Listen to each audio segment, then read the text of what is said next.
Serius amat sih Mbak, lagi liatin apaan? Ini lagi baca-baca tentang homeschooling, lagi tren banget loh. Oh iya sih memang, homeschooling itu memang marak banget akhir-akhir ini.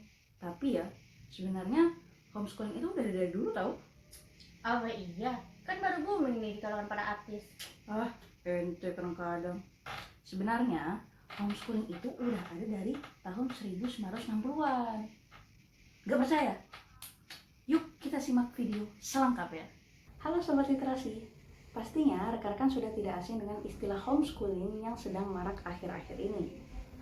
Istilah homeschooling itu berasal dari kata bahasa Inggris yang terdiri dari dua kata, home dan school, yang artinya belajar dari rumah. Jadi, pembelajarnya, peserta didiknya itu tidak melaksanakan sekolah formal, melainkan belajar dari rumah yang kurikulumnya itu telah disepakati oleh orang tua dan mitra yang menyelenggarakan homeschooling. Tapi ini teman-teman, walaupun saat ini memang sedang booming tentang homeschooling, sebenarnya metode pembelajaran ini sudah ada dari tahun 1960-an yang asalnya dari negara Amerika. Saat itu ada seorang pemuda yang bernama John Cadwell Holt yang beliau ini punya pemikiran tentang kebebasan cara berpikir di luar dari peraturan-peraturan sekolah. Nah, tidak hanya itu teman-teman, ada juga penelitian-penelitian yang jaraknya berdekatan dengan John Cadwell Holt tadi. Nah, mereka menemukan bahwa adanya kurangnya rasa percaya orang tua terhadap sekolah formal, dan ada juga para orang tua yang menyekolahkan anaknya lebih dulu daripada usia yang ditentukan di sekolah formal, sehingga ada banyak faktor yang menyebabkan tercetusnya homeschooling tadi. Nah, di Indonesia homeschooling ini juga sudah marak nih teman-teman. Mungkin teman-teman juga sering dengar kalau di kalangan artis itu sering di anak-anaknya sering melakukan homeschooling, sering melaksanakan homeschooling ketimbang sekolah formal. Nah, tentunya mereka itu punya alasan-alasan tersendiri yang menyebabkan mereka mengikuti sekolah homeschooling tadi. Oh, selama ini kita nggak sadar ya kak, kalau homeschooling ini udah diterapkan dari dulu. Benar banget. Di Indonesia itu sudah dimulai dengan konsep pesantren. Nah, alumni homeschooling di Indonesia itu contohnya tokoh besar Buya Hamka dan Ki Hajar Dewantara. Wah, keren banget. Keren kan? Kalau gitu, gimana sih kak konsep dari model pembelajaran homeschooling ini? Oke, kalau mengenai model pembelajaran homeschooling, kita akan sama-sama simak video yang satu ini. Nah, di Indonesia, pendidikan homeschooling telah dikategorikan sebagai pendidikan informal. Dalam Undang-Undang tahun 2003, pasal 27 ayat 1 disebutkan sebagai kegiatan belajar mandiri. Sehingga, pemerintah tidak mengatur standar yang ada di dalam homeschooling, kecuali jika nantinya ingin disetarakan dengan sekolah formal, seperti yang teman-teman kenal dengan paket C, yaitu adalah ujian kesetaraan. Jadi, untuk pembelajar yang mengikuti homeschooling, mereka itu punya kurikulum sendiri yang telah disepakati antara orang tua ataupun mitranya. Nah, adapun jenis homeschooling itu teman-teman ada 3. Ada homeschooling tunggal, ada homeschooling majemuk, dan ada homeschooling komunitas. Nah, bedanya apa sih? Kalau homeschooling tunggal itu hanya melibatkan satu keluarga. Jadi, hanya ada satu peserta didik, kemudian ada tutornya, dan ada orang tua yang membersamai dalam kegiatan tersebut. Jadi peran orang tua di homeschooling ini nggak lepas ya teman-teman. Karena apa? Karena dari kurikulum dan sebagainya itu melakukan kesepakatan bersama orang tua. Nah, kira-kira benefit yang kita dapat apa sih dari homeschooling tunggal? Nah, kalau homeschooling tunggal ini punya kelebihan adanya fleksibilitas tinggi. Jadi kita bisa menentukan sendiri dari sisi jadwalnya, kemudian kebutuhannya, hanya menitik beratkan kepada peserta didik tersebut. Tapi satu sisi homeschooling tunggal ini juga punya kekurangan. Kekurangannya apa? Peserta didiknya itu tadi dia kurang memiliki ruang untuk interaksi dengan teman-teman sebayanya, seperti itu. Nah, kemudian yang kedua ada jenis homeschooling majemuk. Nah, homeschooling majemuk ini teman-teman melibatkan 2 atau lebih keluarga dalam satu homeschooling.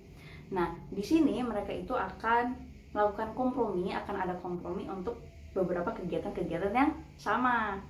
Tetapi kurikulumnya itu, kebutuhan-kebutuhan pendidikannya nanti akan ditentukan oleh keluarga masing-masing, oleh orang tua masing-masing. Nah, ketika nanti ada event bersama, itu akan dikompromikan. Nah, Apa sih kelebihannya? Nah, kalau kelebihannya tentunya ada beberapa event yang nantinya mereka bisa bareng-bareng.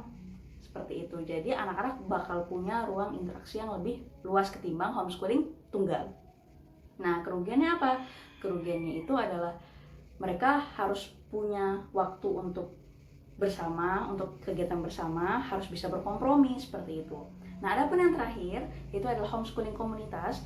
Homeschooling komunitas itu adalah gabungan dari beberapa homeschooling majemuk yang kurikulum dan silabusnya itu sudah diurus dari homeschoolingnya. Jadi orang tuanya itu hanya memberikan, kemudian menyepakati, karena dari keseluruhan kurikulum dan silabus telah diatur seluruhnya oleh mitra yang menyelenggarakan homeschooling. Seperti itu teman-teman. Jadi bukan berarti anak-anak pembelajar yang mengikuti homeschooling ini hanya diam di rumah saja, tidak, karena mereka itu akan terjun ke lapangan, mengenal alam, kemudian punya ruang interaksi. Bahkan teman-teman yang mengikuti homeschooling ini biasanya punya event-event yang tidak kalah seru. Nah, untuk homeschooling sendiri, karena kurikulumnya ditentukan, standarnya ditentukan oleh masing-masing keluarga, sehingga nantinya komponen pembelajaran yang ada itu disesuaikan oleh minat, bakat, dan potensi peserta didiknya, seperti itu. Adapun nanti teman-teman yang mengikuti homeschooling bisa mengikuti ekskul yang sesuai dengan kemampuannya. Tunggu. Kalau gitu berarti perkembangan potensi peserta didiknya bisa terhambat dong, Kak. Kata siapa? Kataku lah barusan. Kok bisa sih saudari berkata demikian? Jadi gini, Kak. Perkembangan potensi peserta didik itu bisa didukung oleh beberapa faktor. Lah, kalau di rumah aja gimana bisa berkembang? Oke, ini kita berbicara tentang perkembangan potensi peserta didik. Kalau gitu, ayo kita sama-sama simak penjelasannya tentang apa dan bagaimana perkembangan peserta didik. Teman-teman pasti familiar kan dengan kata potensi? Sri Hapsari menyebutkan, potensi adalah kemampuan dan kekuatan seseorang, baik secara fisik maupun mental, yang dapat berkembang ketika adanya suatu latihan dan tunjangan sarana yang baik. Potensi merupakan kemampuan seseorang yang dibawanya sejak lahir, namun masih tersimpan dan belum dikembangkan. Potensi juga mencakup kemampuan-kemampuan yang masih tersembunyi, sehingga harus digali agar dapat dikembangkan. Ada beberapa jenis potensi yang dimiliki oleh manusia. Yang pertama, potensi fisik. Potensi fisik adalah potensi yang berkaitan dengan kondisi kesehatan tubuh, di mana mencakup kesehatan, ketahanan, serta kecakapan motorik. Yang kedua, potensi kecerdasan umum. Kecerdasan intelektual merupakan kemampuan seseorang dalam pemecahan masalah, berpikir abstrak, berpikir kritis, dan keahlian dalam menerima pelajaran yang diberikan. Yang ketiga, bakat.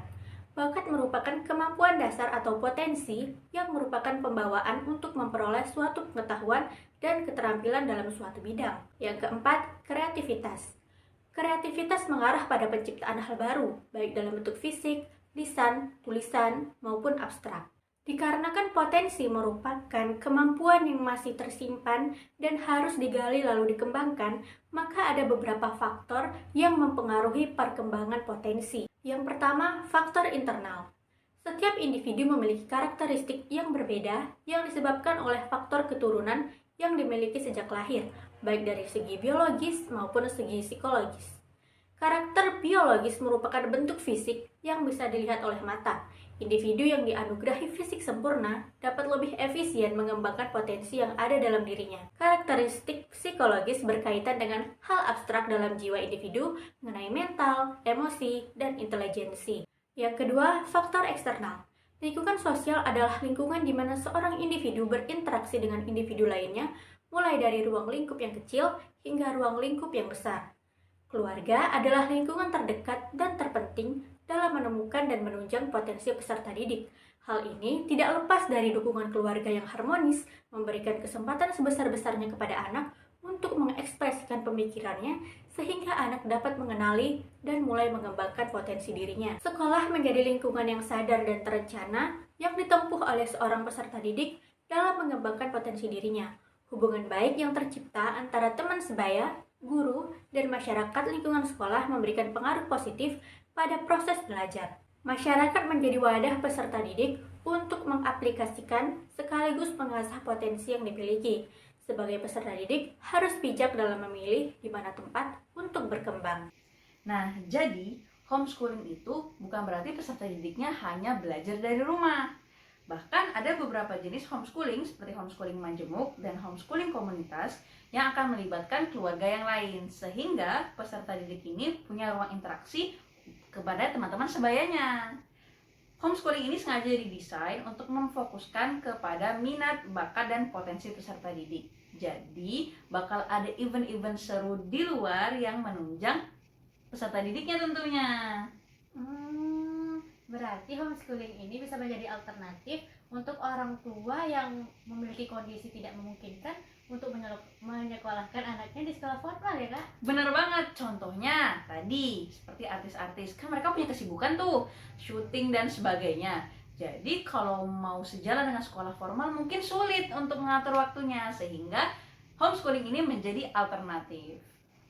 Selain menjadi alternatif, berarti homeschooling ini bisa juga menjadi pilihan untuk orang tua yang lebih mementingkan kualitas belajar anaknya. Bener banget, mereka ini bisa memaksimalkan materi pembelajaran yang pas buat peserta didiknya. Jadi kurikulumnya ini akan ditentukan lagi standarnya di luar dari kurikulum-kurikulum yang ada. Jadi sebenarnya pendidikan formal dan homeschooling ini tujuannya nggak jauh beda, tapi tergantung sama teman-teman nih, sesuai dengan kondisi dan kebutuhan mau pilih yang mana. Kalau gitu, cari tahu, pahami, sadari. Budayakan membaca, jangan asal justifikasi. Salam literasi.